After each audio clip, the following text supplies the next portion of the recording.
Who needs a seat?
Morning, everyone. I love the energy and the enthusiasm. We're going to get started in just a few minutes. I just had a couple of polite requests for everyone.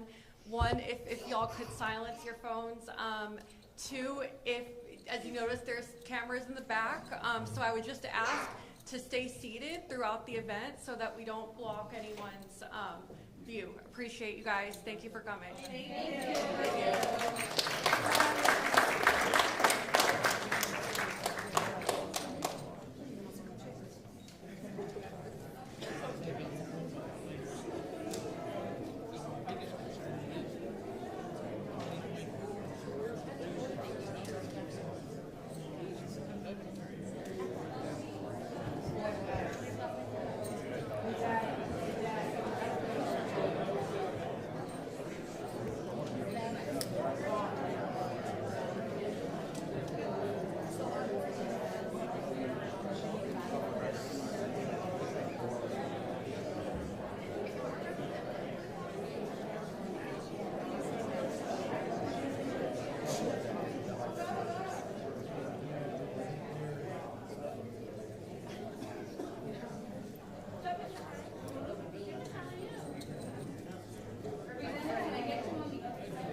To be here. I want to thank Rio Pinar Golf and Country Club for hosting us, and we're also very pleased to be joined by Florida Surgeon General Joe Ladapo.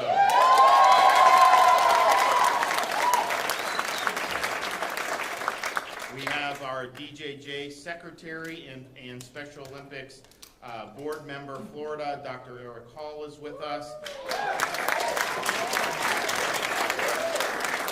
We have Representatives Truenow, Smith, and Hawkins from the Florida House of Representatives with us. And then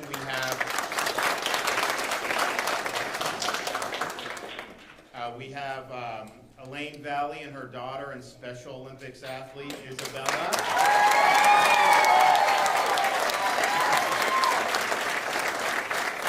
And we also have a Frank Veronica, another Special Olympics athlete with us.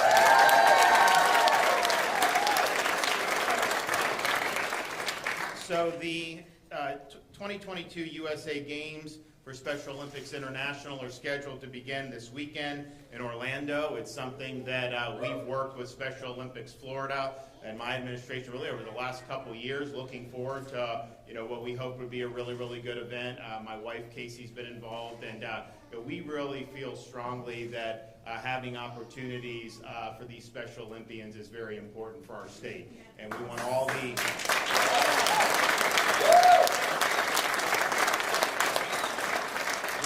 we want everybody in the state to be able to have opportunities to make the most of their God-given abilities, and then to be able to compete in athletics. And obviously that takes a variety of different forms, but when you have folks that have disabilities, to give them an opportunity to compete is really meaningful. And I can tell you the heart and the determination you see from our Special Olympians is remarkable. And they're able to do things that, quite frankly, I don't think that I would be able to do under those circumstances. And so they really should be admired and commended. And so this is something that I think is really meaningful for people throughout the state of Florida. Now, we also, over the last couple of years as a state, have taken some very strong stands, namely with respect to some of these COVID policies. And our view has been that your rights or your freedoms should not be circumscribed by your decision to take or not take a COVID vaccine.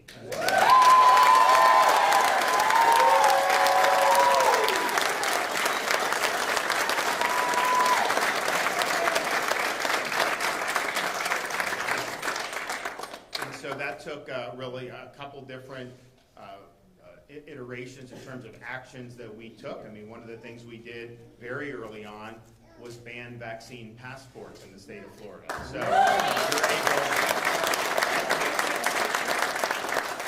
you're able to participate in society without having this mandate imposed upon you, and that was not the norm in many places in this country, and it's still not the norm in other countries. I don't think you're even allowed to enter Canada unless you show proof of this mRNA vaccine. And so that was inappropriate because at the end of the day, our view was there needs to be choice in this regard. It's also just the case that scientifically, many people by 2021 had already had COVID and recovered. And we believe in evidence-based analysis, and we believe that immunity through prior infection is real, just like it's been for every other respiratory virus. And now you finally, CDC will at least tacitly acknowledge that, but they were denying that for a long time. That was anti-scientific, and it really exploded any type of rationale to do really a remarkable infringement on people's freedom. So we were never supportive of doing that. You should be able to go to a movie theater, you should be able to go to a restaurant, you should be able to do what you want to do without having to produce medical papers, and certainly without being excluded from participating in society. And there were some that didn't want people who didn't bow down to this the altar of these vaccines, that they didn't want them. They wanted them to be marginalized. They wanted them to have less rights. They wanted them to even potentially be denied education and opportunities. And that was never going to fly in the state of Florida. And so we're happy to have taken a very strong stand there. And people said at the time, well, why can't a business force someone to do a vaccine or something, passport to go? And I said, you know what? First of all, I think I want people's freedoms to be respected to participate, which is more important to me than what some business does. But if one business did passports in Florida, people would say Florida had passports. And we would not have had record-breaking tourism in 2021. I can tell you that.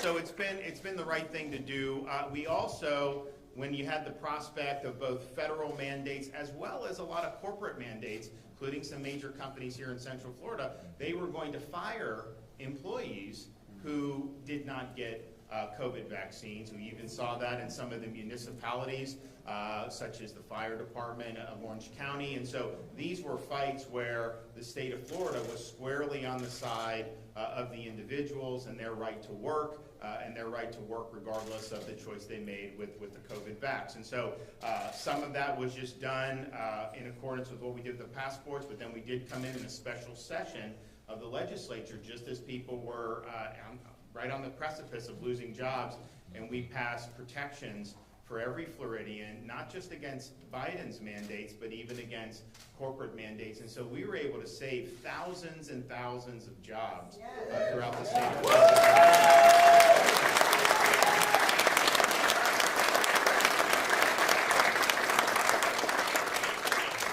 And it was, I think, really problematic, especially when you had a lot of the people who were kind of frontline folks, first responders, nurses, potentially getting fired after they were the ones doing all this hard work all the way through COVID. Now you're going to fire them because of this? Give me a break. And so we were right to do that, and that was the right decision. So fast forward to this summer this June with the Special Olympics, and they imposed on the athletes a COVID vax mandate. And so if you were not allowed to, if you did not submit and you did not get the COVID vax, you would be denied the ability to compete in the Special Olympics. And what connection that has to competing, I don't understand. I mean, some of the stuff is, we've never seen something wielded like this vaccine to try to marginalize disfavored people, to try to deny people full freedom and full rights, and to go after Special Olympians who all they wanted to do is compete was not consistent with Florida law, and it's not the right thing to do. Let them compete. We want everybody to be able to compete.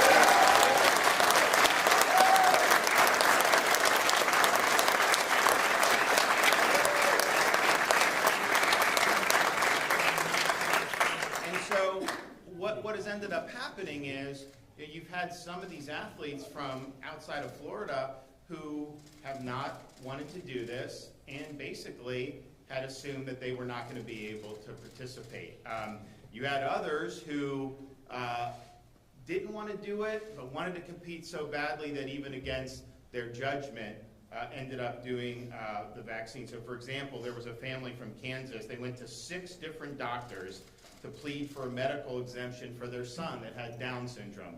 Wanted the exemption from the vax, wanted to be able to compete. They were told to just get the first dose, and if he experiences any side effects, then the medical exemption will then be offered.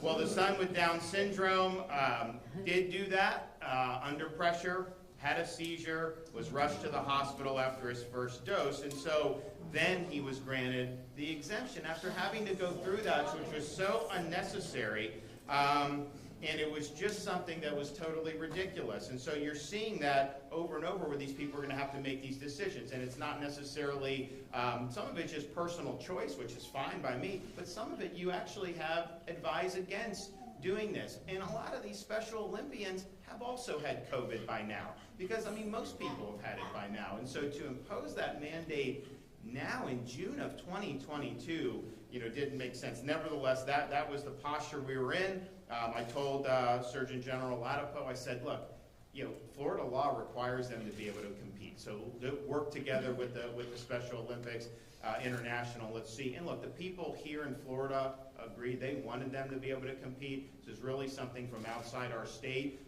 with the mandate being imposed. And so finally, we can report that all the athletes will be allowed to compete regardless.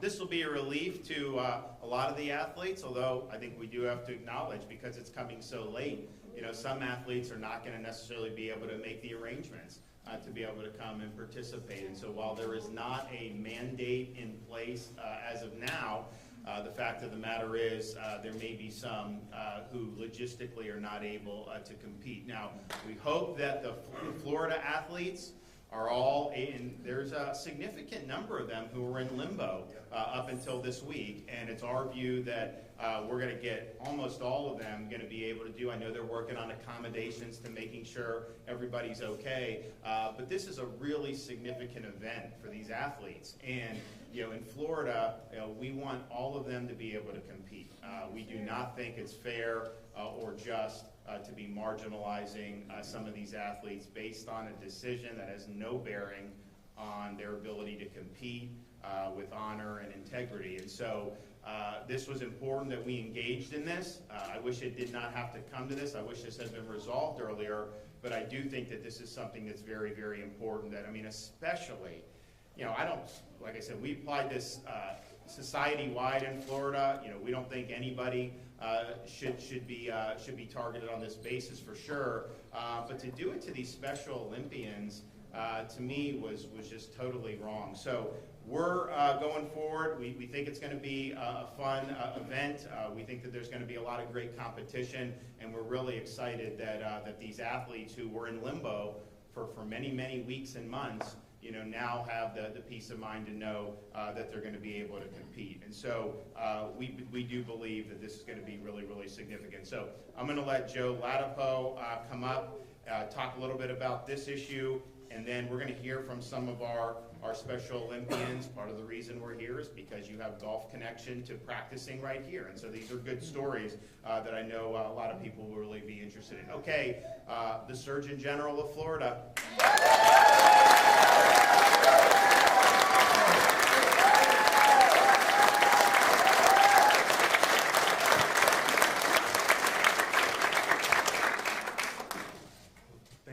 Thank you very much.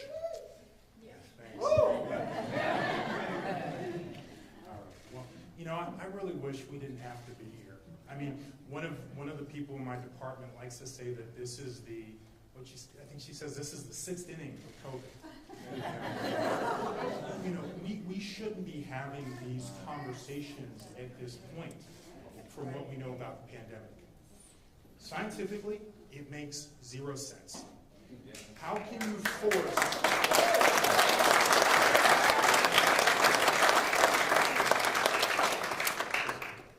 you force people to take a vaccine in order to stop transmission when that vaccine is not effective at stopping transmission?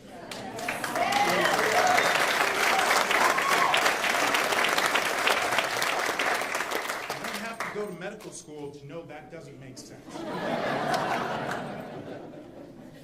And that's what Special Olympics International was asking people to do.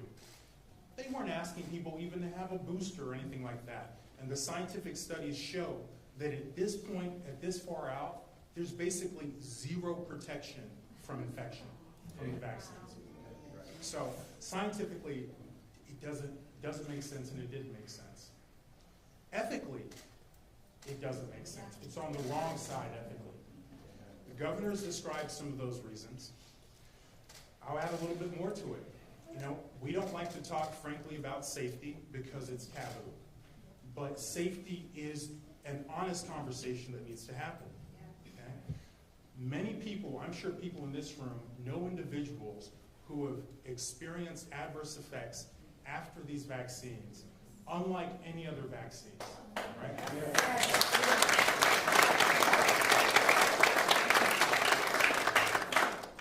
And some people will say, millions of people have taken these vaccines, they must be safe. Well, you can't know the answer to that when it is taboo to talk about having reactions after vaccines. And there's another reason why we know that there almost certainly is something different happening after these vaccines. Because there's another vaccine that over 100 million Americans take every year, and it's the influenza vaccine. And the string of adverse events that I've heard from people all over this country after these vaccines is nothing like the years of my life when I've been in medicine and have been administering the influenza vaccines to people. There is a difference, and you can't say that millions of people getting it excuses you from that difference.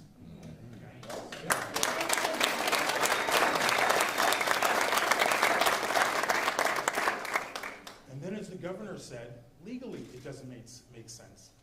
Vaccine passports have been illegal, thanks to the governor's leadership, in this wonderful, great state for over a year.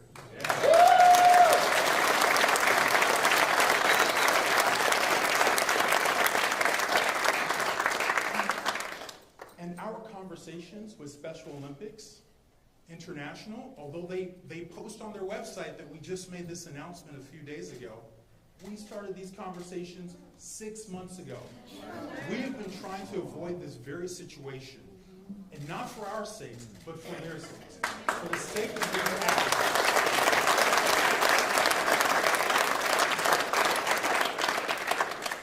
And not only our brave athletes here, but the brave athletes who received this demand from the Special Olympics International and felt coerced to make a decision that they didn't want to make. And for the athletes who felt that, you know what, I don't want to do this, and so I'm just not going to compete. Right. And for all the people outside of Special Olympics who have been in the same situation, employees, students, everyone, professionals, who've been in the same situation of facing a decision where there was coercion to undergo something that they didn't want to undergo. It is wrong. People have tried to convince Americans that it's the right thing. It is the wrong thing. There's no change in that. That is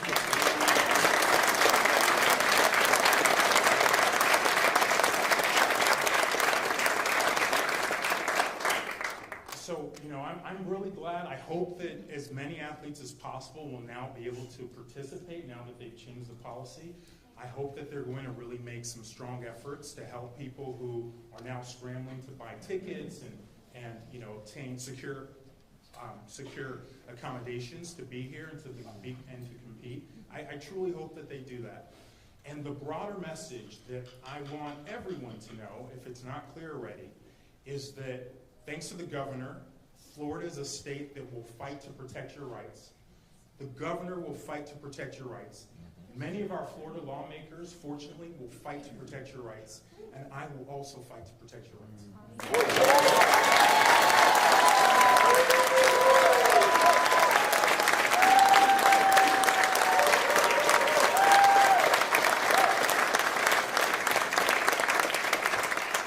Well, thanks, Joe. Really appreciate that. And just, it's good to know that we have a Surgeon General actually believes in evidence-based medicine, not ideology.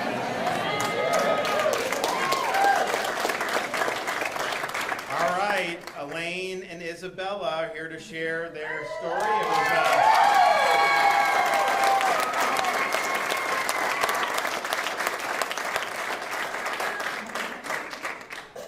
Well, I have to say that we just found out this morning that she will be able to compete.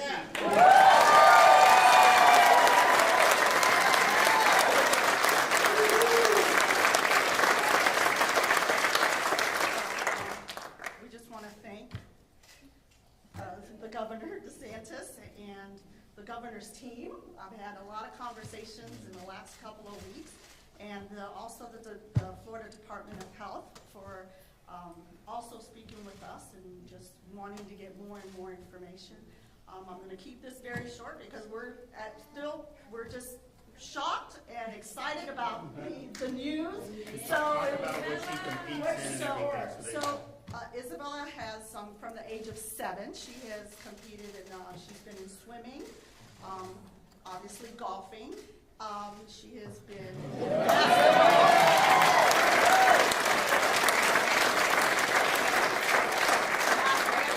basketball. And what else? Basketball, swimming, golfing. What's your favorite? And cycling, yes. So she's been a part of Special Olympics Florida for these many years. That's right. And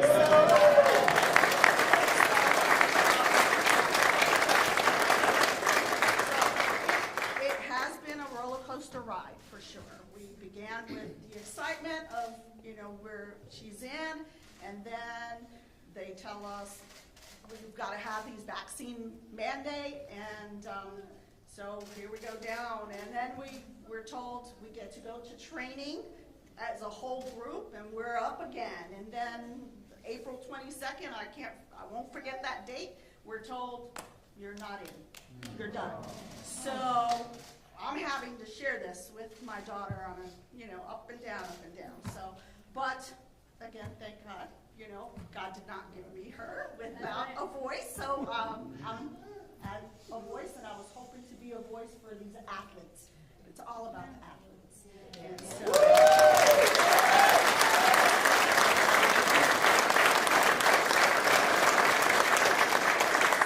I am happy to say that in sight of, Special Olympics, I know Florida says inclusion.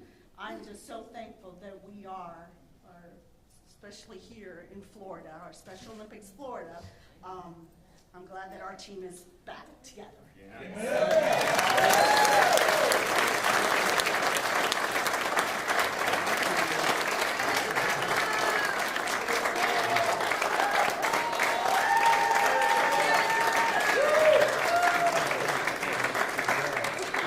All right, now we have another participant, golfer, Frank Veronica.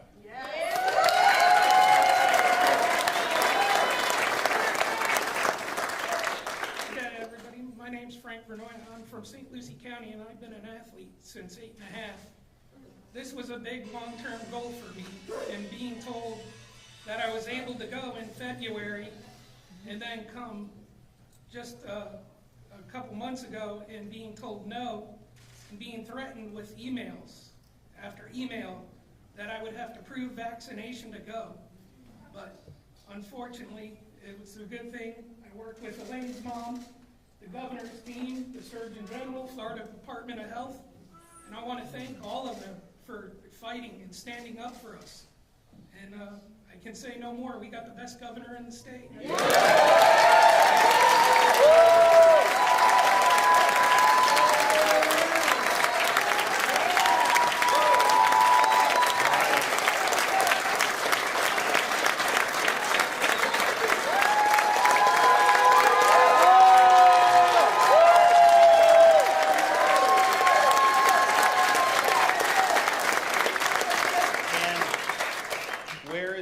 Competition going to take place at? It's going to be Orange County National. Orange County National. So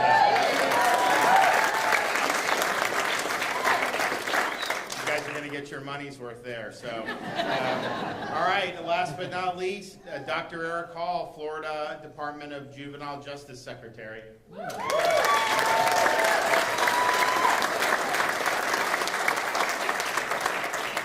Well, good morning, and it's a great day to be in the free state of Florida. Is that right?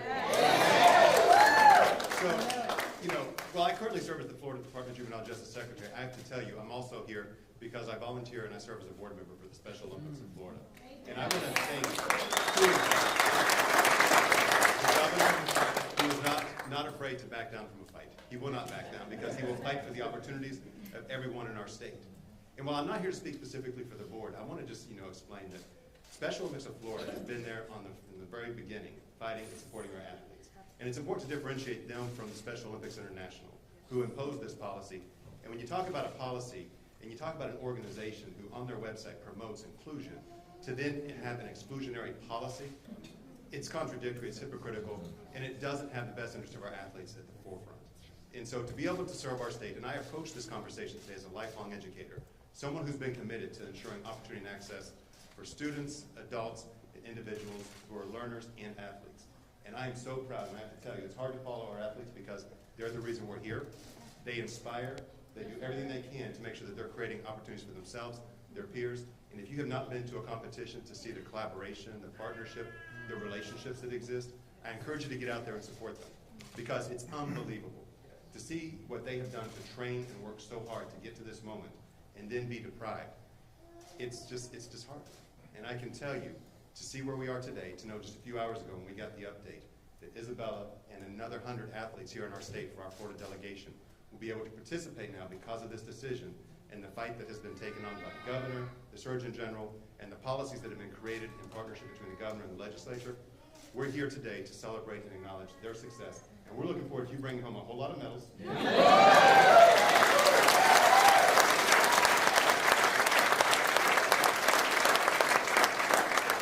I'd be remiss if I didn't say this. Special Olympics of Florida, which again has been on the forefront fighting for our athletes. Serving 60,000 athletes a year here in our state. We have the largest delegation in the country coming to the competition in the Summer Games here with what was 500 delegates participating. We'll now have an opportunity to have 600 delegates. So again, a whole lot of medals are on their way. Congratulations, we're excited, and we're going to be cheering you on, and you've got an entire state of Florida that's behind you to see you do great things. So thank you, and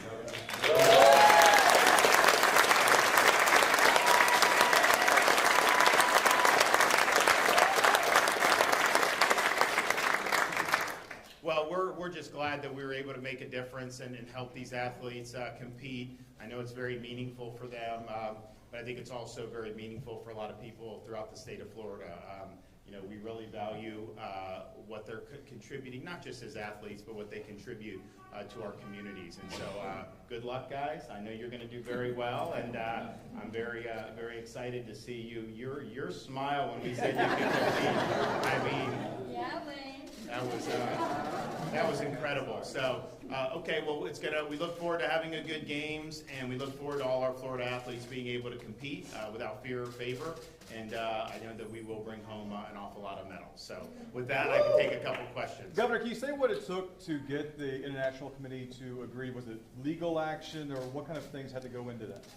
Well, I think Joe's office was negotiating back and forth, but I mean, we did pass the vaccine passport rule or law last year, as Joe had mentioned, and so they would have run afoul of that, and that would have subjected them to penalties. And that wasn't us like singling them out. I mean, that's just how the law operates. And so I think once they understood that, you had the situation where it wasn't a good look to be excluding these athletes, but then they would also face financial penalties under our law, which has been on the books for quite some time now.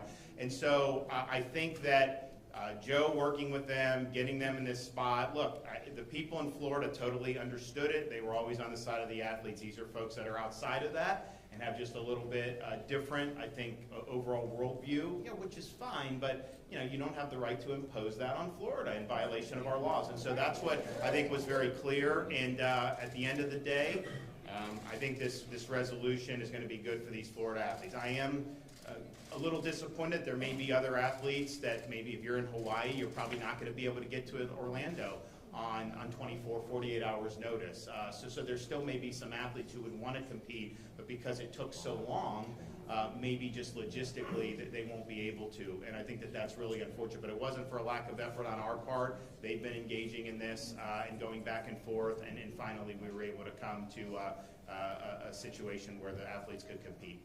Preparation for the hurricane. You worked with Orange County. Was there a clash between your office and Orange County in terms of making this happen, or was it a pretty smooth? No. Orange County wanted them to. I mean, Orange County never said they didn't want them to compete. As far as I know a lot of people in Orange County are very excited about hosting the Special Olympics. I mean, my wife and I were very excited. We're honorary chairs of the thing.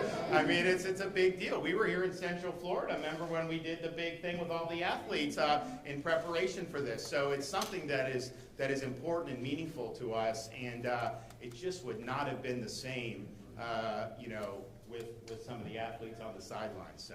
Preparation for the hurricane. Preparation for the hurricane. So, well, it's not a hurricane, thankfully. But we do have a lot. So there's a system that's moved across the Gulf of Mexico, and it's an interesting thing because it's bringing a lot of rain in South Florida. Pretty much, most of it's going to be south of I-4. You're going to get definitely southwest, southeast Florida. They're going to get a lot of rain all day today. There's not anyone in an emergency posture. People are just heeding basic safety precautions. You may want to be inside, but no one's going into emergency posture. We're ready if that's needed from Florida to do. We don't anticipate it at this point, but I think one of the things that's unique about this system is the rain is actually beating the wind. And so you're going to have a very rainy day today, and you're going to probably have a relatively dry but windy day tomorrow where the winds come on shore. That's usually they go together. So that's the latest update we got this morning from the National Hurricane Center, was that it had kind of disaggregated, which is a little bit different than the typical system. Now, looking forward, people say it's going to be a big hurricane. It's not going to be big. They have all these predictions. Look, we've got to be ready no matter what. A lot of these predictions aren't right either way. Sometimes they'll say there aren't a lot of storms, then you'll get a big storm at the end. And so our preparations are the same no matter what. You still have the ability to get supplies tax-free that I think lasts, I don't know exactly the date we get it, but I mean that was something that we had enacted that's very significant. So you're going to be able to get that relief there. And there's also going to be other ways that people can prepare. We now have, with the tax package I signed, you can actually do upgrades to windows and other things tax-free to your home. We just did the bill to mitigate the problems with property insurance, and some of it involved structural changes to our market so that we actually can get people that want to come here and offer policies and give consumer choices.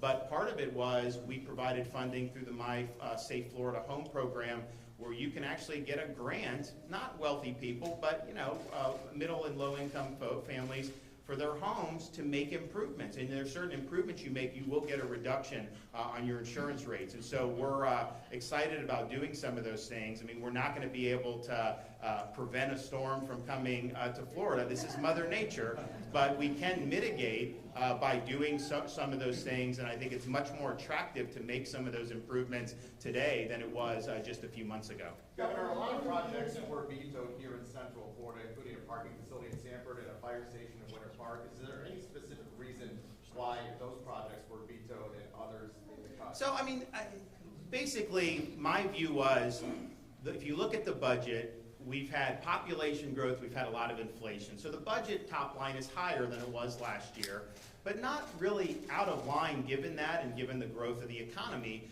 But I did set a limit that I was not going to go above $110 billion. And so we worked with the legislator.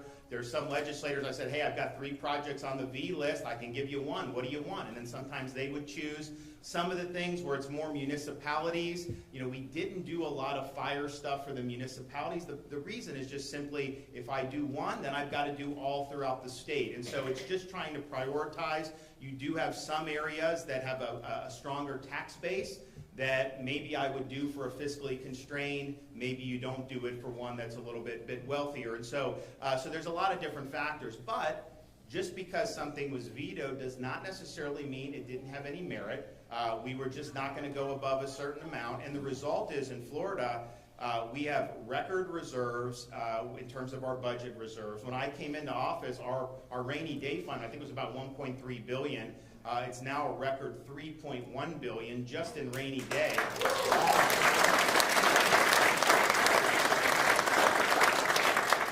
We're going to end this fiscal year, June 30th, with probably $21 billion in total reserves. That number will go down a little bit to start the new fiscal year, but we're getting revenue over and above the estimates every month that we're looking at between $15 and $20 billion reserves most likely. Now, one of the reasons why I wanted to keep that spending reasonable is because we don't know what's happening with the national economy. There's a lot of negative signals that's coming out. Obviously, we all know the inflation. You see it every day when you buy groceries, when you go get gasoline. You also see other issues that I think are having an impact. You're seeing interest rates being risen because of dealing with the inflation. And so the question is that going to slow down the economy? We did have negative growth in the last quarter nationally, not in Florida, but overall. What does that do? They did come out with 300,000 jobs, which is not terrible, but that's not necessarily rip-roaring. So there's a lot of questions about what's going on. I think a lot of it is a result of really bad policies out of Washington. But the bottom line is we've got to protect our state for whatever may come ahead. I'm confident because of the decisions we've made, and I hope this doesn't happen, but if there would be an economic downturn and we would then not get as much tax revenue coming in to the Treasury, we will not miss a beat. I have adequate reserves where we will be able to plug any hole that we need. So we're going to continue on target with education. We had the largest education funding in the history of the state of Florida this year. We're going to continue with teacher compensation increases. This budget, the largest in the history of the state of Florida. We're going to continue with our conservation efforts and restoration of the Everglades and water resources. And that will continue, and we've done more than any administration's done on that. We're going to continue with infrastructure. We had a record amount of money go into the FDOT work program. I mean, I look around the state, and people want to visit here, which is great. People want to move here, which is fine. But it puts a stress on the infrastructure. I mean, you go from Disney World to Tampa on I-4, and it's like you could just be stuck there any time of the day. So we want to do things to alleviate some of the really significant hot spots that we're seeing.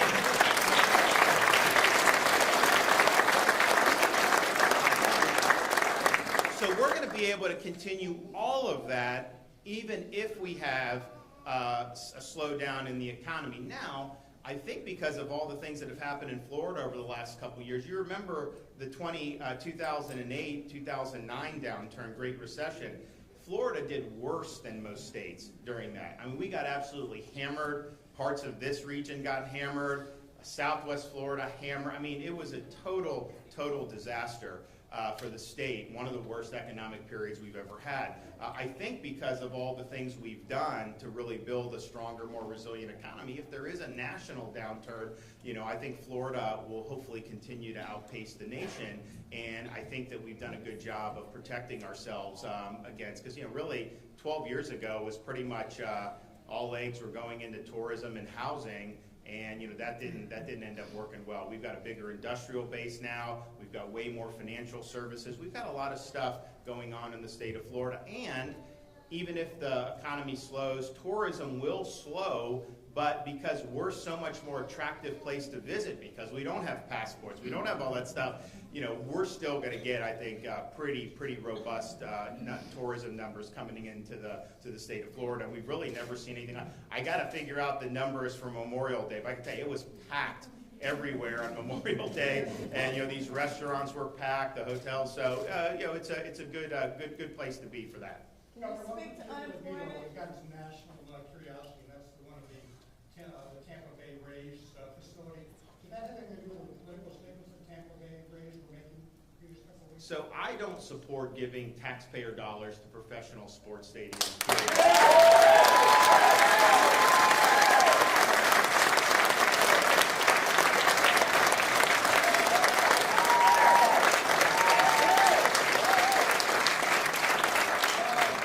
So at the end of the day, that was just the decision that was going to be made. Now, companies are free to engage or not engage with whatever discourse they want, but clearly it's inappropriate to be doing tax dollars for professional sports stadium. It's also inappropriate to subsidize political activism of a private corporation. So I think, either way, it's not appropriate. But we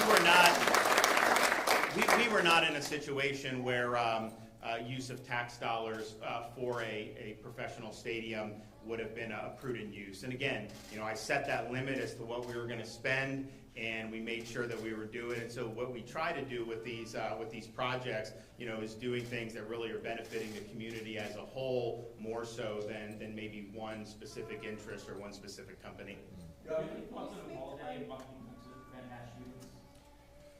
Well, I think if you look at our budget that we just did today, or I signed yesterday, we had another major increase in funding for school safety and for mental health. And when you're talking about school security, the thing is for whatever reason, I think going back to Columbine, this has become something where these deranged psychopaths have certain targets, and some of them go to schools as a way to kind of maximize the trauma to a community. They're very evil people.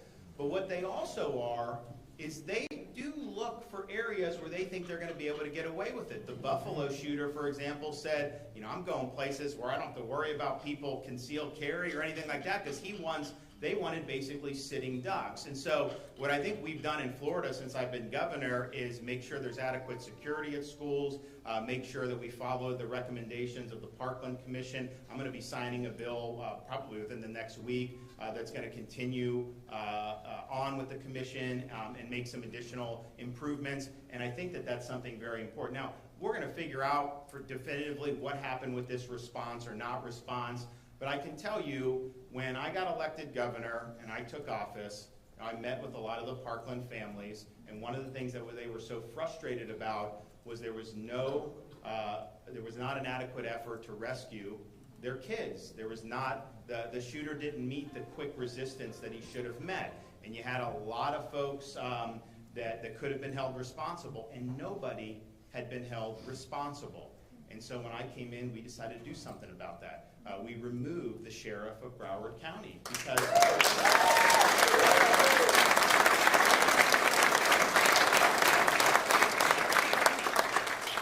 nobody in this country in elected office has done more to support law enforcement than me. We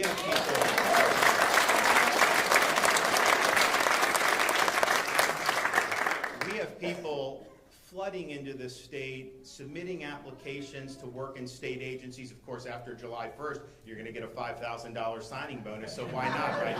So we have that. When you had all the rioting and they were attacking police, you never saw me out there marching against the police. I backed the blue because I knew how important it was.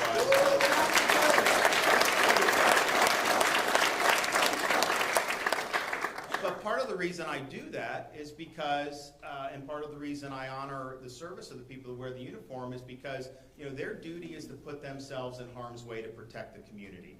And that's not an easy thing to do. And you got to be willing to step up.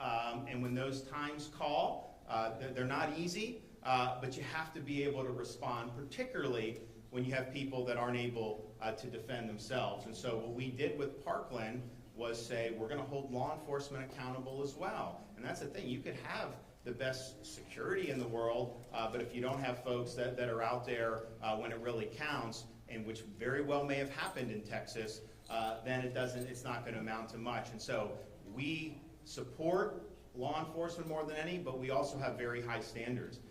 We know in Florida they're going to live up to those standards, but we expect them to live up to those standards. And I can tell you, when we held Broward accountable, it wasn't going to bring. You can talk to like Ryan Petty is on the Florida State Board of Education. I appointed him, and he's been great and really a great voice on school security and school safety. But it wasn't going to bring his daughter back, but to have some accountability to say, what happened there was wrong. This should not have happened. This guy had been in the system of school discipline and law enforcement. And we also did a special grand jury in Broward to identify problems in the school system. And you know what?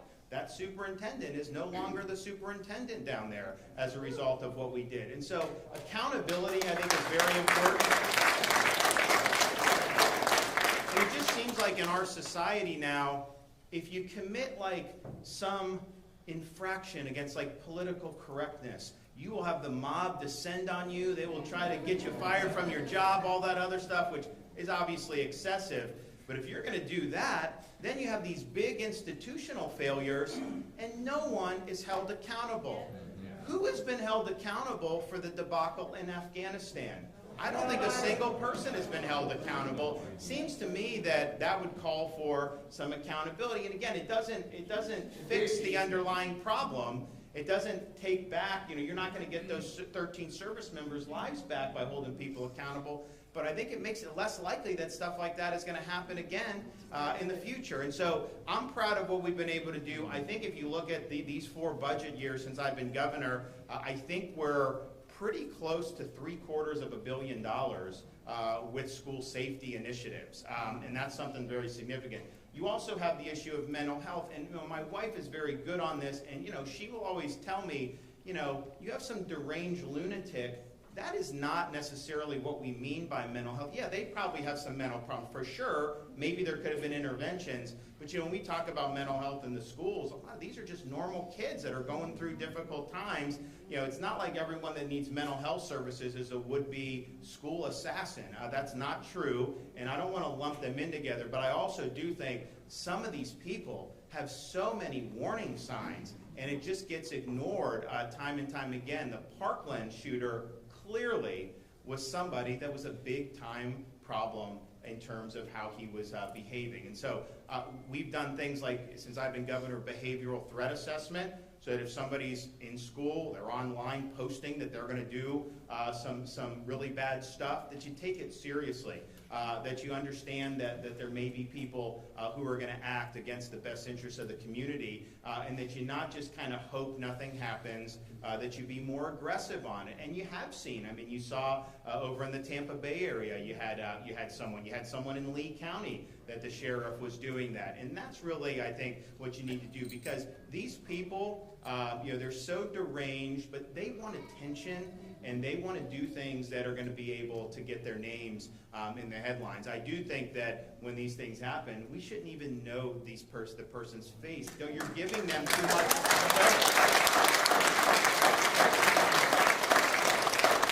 But we're going to continue to be very strong in terms of our school safety. I just think as a parent of young kids, it's something that's very sensitive to me and to my wife.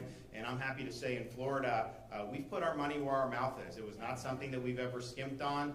We made sure that we were able to do that. And this year is the biggest yet. And it's the right thing to do. All right, everybody. Thank you all. We appreciate it.